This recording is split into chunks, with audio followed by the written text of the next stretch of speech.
तो आप सबका बहुत बहुत धन्यवाद और आभार, क्योंकि जिस तरह 2022 का चुनाव हम सभी ने लड़ा मिलकर,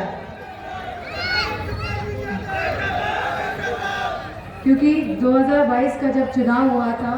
तो मैं समझती हूँ आप लोगों का एक एक वोट जो बहुत ही महत्वपूर्ण वोट था, आप सब ने जाके वो वोट डालने का काम किया और आदरणीय श्रद्धेय नेताजी को सच्ची श्रद्धांजलि देने का काम किया। तो ये जीत जो थी वो नेताजी की थी और आप सब लोगों की थी, हमारे सभी कार्यकर्ताओं की थी, इस क्षेत्र की जीत थी। तो मैं आपकी मैं हमेशा आभारी रहूँगी इस बात के लिए। और इसी के साथ हम यह भी जान रहे हैं कि आज 2024 का चुनाव होने जा रहा है और आज यह चुनाव देश में परिवर्तन आए या ना आए और देश में बदलाव आए या ना आए, ये उसका चुनाव है। आज हम सभी जानते हैं कि सभी वर्ग के लोग, चाहे हमारा युवा, चाहे हमारा किसान, चाहे हमारी माताएं बहनें और चाहे हमारा जवान, कहीं ना कहीं सभी लोग निराश हैं, सभी लोग बहुत निराश हैं। और मैं समझती हूँ अब ये बात समझ में आ रही है कि 10 साल बाद जो लोग लगातार झूठ बोलते आए हैं, जिन लोगों ने पूरे देश में शासन चलाया लेकिन झूठ बोल के चलाया, बात करेंगे अच्छे दिन से शुरुआत करके 15 लाख रुपए अकाउंट में आने तक और इसके बाद 2 करोड़ नौकरियां युवाओं की, रोजगार की, और उसके बाद मैं समझती हूँ न जाने कितने झूठ बोले गए। कहीं स्वच्छ भारत अभियान चलाया तो कहीं गोद गांव लिए गए, कहीं कहा गया कि गंगा माँ को साफ कर देंगे। तो ऐसे न जाने कितने झूठ इस मौजूदा सरकार ने बोले और केंद्र और प्रदेश की सरकार ने मिलकर, क्योंकि ये डबल इंजन की सरकार है तो डबल झूठ बोला गया और डबल तीव्रता के साथ झूठ बोला गया। तो मैं समझती हूँ लेकिन आज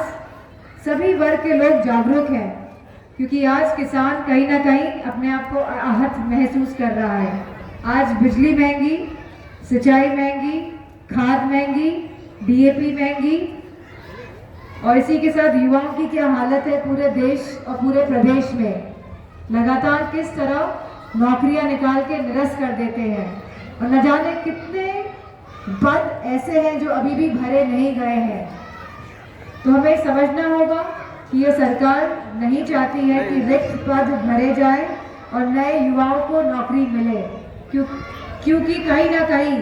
जब रिक्त पद भरे जाएंगे और जब युवाओं की नौकरियां लगेंगी तो कहीं ना कहीं इनको आरक्षण भी लागू करना पड़ेगा और इनकी मंशा भी नहीं है कि ये लोग आरक्षण लागू करें। और मुझे खुशी इस बात की है कि जब गठबंधन और समाजवादी पार्टी की सरकार बनेगी तो सबसे पहले हम लोग कास्ट सेंसस यानी कि जातिगत जनगणना कराने का काम करेंगे और जो जिसकी जाति है उसको समान हक, सम्मान, अधिकार मिले, इस बात को सुनिश्चित किया जाएगा। आज हम देख रहे हैं किस तरह देश में, प्रदेश में सभी पे दबाव का प्रकोप है,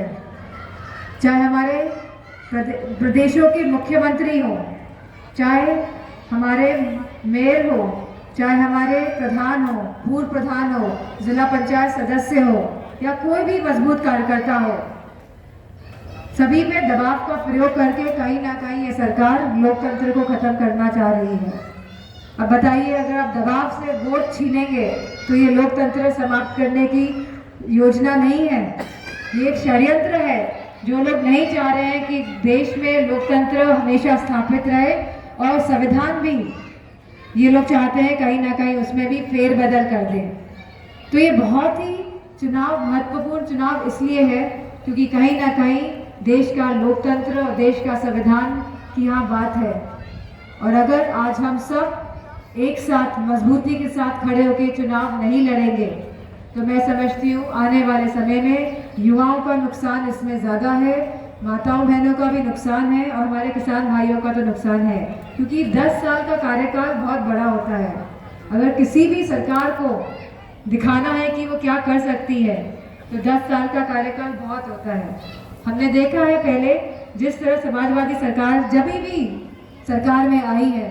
और आदरणीय मंत्री जी यहाँ बैठे हुए हैं, वो जानते हैं इस बात को कि कैसे काम कराते हैं, कैसे जन जन तक सुविधा पहुंचाई जाती है, कैसे सड़कों का जाल बिछाया जाता है और कैसे आखिरी छोर तक, आखिरी खेत तक पानी को पहुंचाया जा सकता है। और नेताजी ने हमेशा किसानों की बात करी,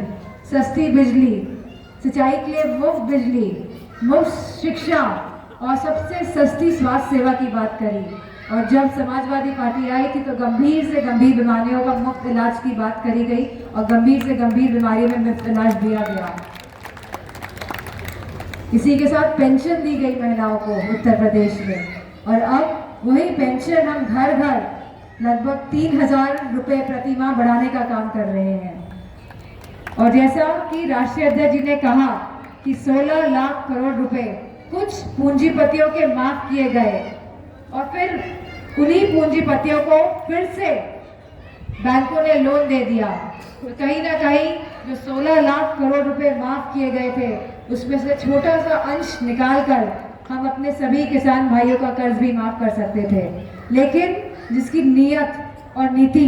दोनों में खोट है और जिनके विचार शुद्ध नहीं है, ये सनातन धर्म की बात करने वाले लोगों के जो विचार हैं वो शुद्ध नहीं है। इनके मन में और इनके हृदय में खाली मैल है, खाली मिलावट है और ये देश को बांटना चाहते हैं।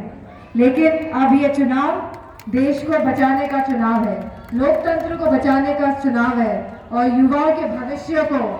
और किसान की खेती को बचाने का भी चुनाव है। तो मेरा आप सबसे आग्रह है कि इस